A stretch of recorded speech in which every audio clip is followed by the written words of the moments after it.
Laske laskimella. 3 kertaa 10 potenssiin 9. Näppäillään laskimeen niin, että painetaan ensin 3. 10 potenssilla on oma näppäimensä, eli se on tämä exp. Eli kertaa 10 potenssiin 9 näppäillään painetaan exp ja 9. Sen jälkeen kertaa 5 kertaa 10 potenssiin 12. Tulee 1,5 kertaa 10 potenssiin 22.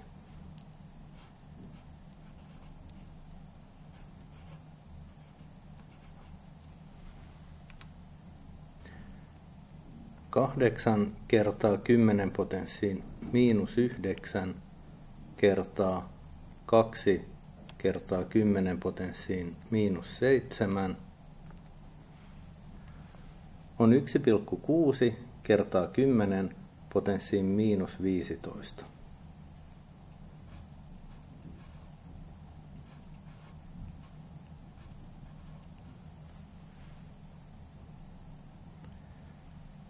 Kolme kertaa 10 potenssiin 15 kertaa 4 kertaa 10 potenssiin -14 on 120.